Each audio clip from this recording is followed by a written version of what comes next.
variety, why it's come out, why they developed it, and just what is different about this than Hindmarsh that's going to make it appealing to growers. Great. Thanks very much, guys. I appreciate the opportunity to come along this morning. So, yeah, as the Dodgshum Medlin guys said, IGB 1101 is our new variety. It's looking like a potential malting Hindmarsh. Our breeder David Moody tells me that this is second crack at Hindmarsh. He's going to make it this time. So I suppose for the mallee, where we see this variety fitting is it's got Hindmarsh yields. We see that time and time again. We see it in plot trials, we see it in broadacre paddock scale demonstrations. So it's really good to see. From a disease perspective, it's got everything that you like about Hindmarsh in terms of it's got fairly good net form, net blotch resistance, good scald resistance, CCN. As you can see, it is still susceptible to spot form of net blotch, just like you would see with Hindmarsh. But one improvement that you will see over Hindmarsh is with leaf rust. If that becomes a problem late in the season, 1101 does have the ability to express some adult plant resistance, so you may see an improvement in terms of leaf rust resistance, which if later in the season becomes a problem, it may help. But I imagine for you guys, harvest is well on the way before leaf rust generally becomes an issue. It's got the good straw strength, good head retention, good grain size, maintains Hindmarsh's good sprouting tolerance, so all those things which are pretty important to you guys. So yeah, I suppose from an agronomic perspective, that's where we sort of stand there with 1101. It's looking like the preliminary yield data is sort of showing yields in excess of probably about 8% higher than scope, which is pretty good. So equivalent to Hindmarsh, that's about 4 to 5% below Hindmarsh, but I mean what that does offer is CCN resistance, as Matt mentioned. I mean, given that CCN has reared its head again this season, I think that certainly provides another good tool for the rotation. We also have another family which is probably 12 months, 2 years behind the first family, and those yields are looking even more promising. So that family is probably showing yields around that 12 to 13% higher yielding than scope, and probably 4 to 5% higher yielding than Hindmarsh. So is Ivan Mock here? Ivan's our research scientist for Dodgshum Medlin R&D. So I just want to introduce Ivan, who will give us a bit of a rundown on the operation of Dodgshum Medlin R&D. Thanks, Ivan. Okay, thanks, Sevy.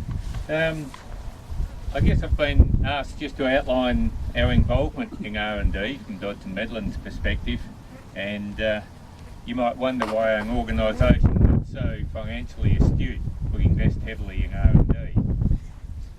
For those not aware, we now have 3 staff effectively full-time on R&D, support from the range of consultants, and also a set of equipment that enables us to do trial work across northwest Vic into southern New South Wales, southwest New South Wales, and also the South Australian mallee.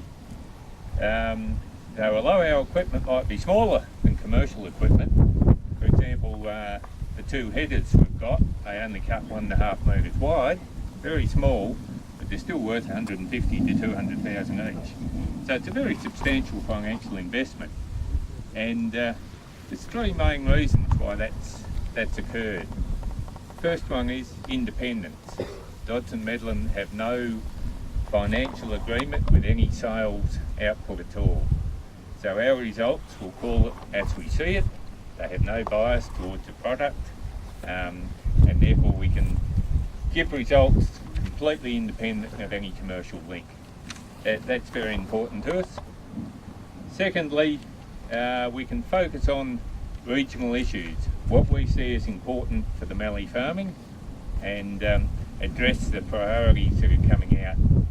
Obviously, grass weed control.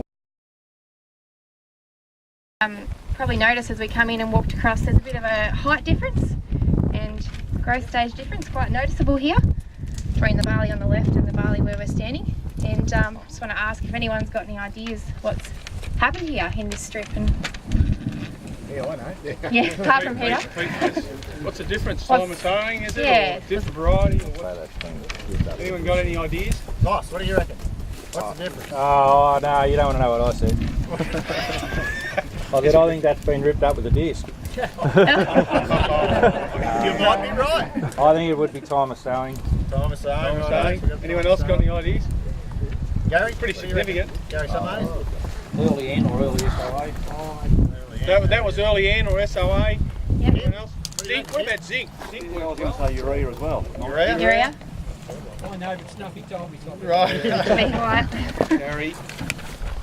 No other ideas? Link, what do you reckon? What's Link say? No No. fertiliser. That's Sammy? What sort of fertiliser? Link. Where's the hat? Hey. Matt Karen. Mars bar. That's a hat. Link. That is actually what's happened, isn't it, Peter? Yeah. Well, the young bloke was on this back at cropping time. We're having trouble with the and we're having trouble with the monitor, and you couldn't touch it on the screen. It just kept bloody dancing around on it. So we could only use a mouse, and I think he might have turned off for a couple of runs by the looks of it. And it stood out. It stood out all year, and it's had, like the rest of it's had 70 kilos, 2712, a bit of zinc. And this obviously got nothing, and it's had a top up of 70 kilos of urea. So, and that's the difference, a bit of lacking in feed. So that moving forward, we should be able to switch straight into those marketplaces. I guess the question for you is, like, if you've been successful with Casper, you've got to weigh up, you know, am I going to gain anything from going to Agonia? What am I going to switch to Agonia for? What am I looking for in terms of the variety? You know, you might, and that's why I'm saying what now there is a question mark, because, you know, if you've been knocked off at the lower end, when you've got the dry years and so on with Casper, then a Wharton may fit that market, because Wharton still holds up its yields quite well, even in a reasonably wet year, so across the wetter side, so it's pretty comparable to Casper, but when it gets dry, that's where its yield advantage starts kicking. Remember the theme of the day? Can anyone remember what the theme of the day is? Crossroads. At the crossroads, yep. So this sort of technology, or this change in mindset, is probably going past the crossroads bit. So we're heading in a bit of a direction, aren't we? And I think we all need to head in some sort of direction, and the direction's got to be right. And it's certainly got to be targeted towards a percentage. And we probably highlighted quite a bit with you guys in paddocks that was certainly challenging you guys around the need for some non-cultural methods or weed control on the farm. Okay, and that might be in a whole range of different things. So why we thought this was a good chance is we've got Dave here, and Dave is doing a lot of windrow burning himself on his farm, and I'm going to get Denny to do the facilitation here, because Denny will get some good stuff going here, I reckon. Right. Yep, he's keen. Righto. So what percentage of our farms currently do we do something other than a herbicide to kill weeds? Andy, what percentage of the farm would you use something other than, you know, a Select or a Verdict or a Roundup, or to kill your ryegrass to stop it from setting seed? Zero at the moment. Zero? We were gutted to burn a bit last year, and we wish we did. Yeah. And definitely go look at it. Yeah. Marto? Same. Zero? Richie? Hay. Hay? Yeah, which is good. That's in that group. That's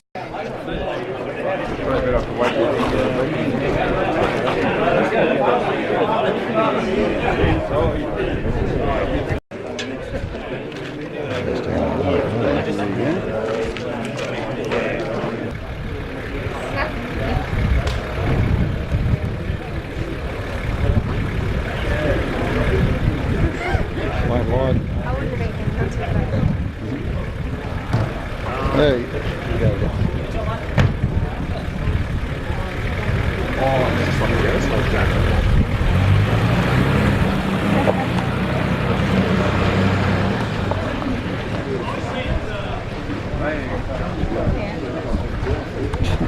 The maximum residue limits. The big one on the list at the moment is haloxafop, will metabolise different chemicals differently. So it might metabolize clethodim a lot better than it does haloxafop. And often people do that late verdict, you know, right up until it starts bolting up. So it gets that, that dose of haloxafop a lot later. So Yeah, there is a website, National Survey Testing website, and you'll find all the products or herbicide groups actually testing and finding quite high levels of. So we're at a paddock here of scope barley at Richard Riley's. Now Richard farms here at Coorake. And Richard, do you want to tell us a little bit about your farm for a start? Who you farm with, and yeah, maybe a bit about your rotation and how it was and how it might look, Richard. So this is just a bit of an out paddock of ours, but we've probably owned it for 7 or 8 years, I guess. But we know we've got an issue here with this ryegrass, clearly. So we had we had this paddock in vetch last year, and we cut it for hay because of this ryegrass issue. We tried 500 ml of Select last year, and that didn't work. So then we tried a litre of Select, and that didn't work. So we cut it for hay, and we reckon we did a pretty good job, to be quite honest, with sprayed it with Roundup before cutting it for hay. That works really well for us. It seems to cure the veg quicker, if nothing else. And got it stacked, and we sprayed it with Paraquat. So we thought it did a really good job. Thinking, oh, you'll rip it. Not much grass this year, and then hey presto, look at this, she's back. So TT canola before that, yeah, it was TT canola actually before the veg, but admittedly we didn't sort of manage it that well. That was a year with the mice, and this paddock was harvested last, so it just copped it with mice. And I drove in here one day and drove out and said, I'm not spending any more money in there, and we probably just made the wrong decision now. We should have just concentrated on getting that grass controlled, because belatedly we did spray it with Roundup to desiccate it, but it was too late. So the ryegrass had seeded. You're probably in a full blind resistance, so it goes in certain stages. So the stages we've got here, Rick, I suppose, are probably almost at stage 3, when you've actually, the herbicides aren't starting to work, even at stage 4. So what about this one here? So that's brown grass. What's happened there? It's had something over it. So the chemicals. Generally very good on brown grass. Well, you know this. Verdict, yep. Good dose of Verdict, Yep. probably 100 mils, 200, 300, doesn't matter. Yep. 400, 500 a litre. So the brome grass goes purple, and then all of a sudden goes green again and regenerates. So anyone seen that on their farm? The brome coming back like that? Yep. Yep. Crop resistant brome. Resistant brome. What about this one here? Nice ryegrass. It's a lentil crop. There's a couple of things probably here. 2 things probably not So working. there's ryegrass in the interrow. What's happening? So what's happening? Trevland's not buggered. working? Yep. Yep. What else? Is that a grass spray? What's happened? Select. Select's not working as well. No. So you probably see a bit of that. Yep. Put up your hand if you see that. Come on. So whenever they're sending that ryegrass away, you know 2 things pretty much, don't you? Yep. Yeah. Rifle and Select. So I suppose the important thing that Richard's sort of working out in his head is, okay, what's working, what's not, and that's certainly part of his strategy going forward, determining what that is and then what direction. So that's what we talked about there before. What ingredients have we got to bake the cake? All right, and we've got to love these products that are working, right? Because if you don't love them, right, you're going to lose them. That's it at the end of the day. And if you love them, then you need to throw in the non-cultural stuff as well, because that'll give you longevity.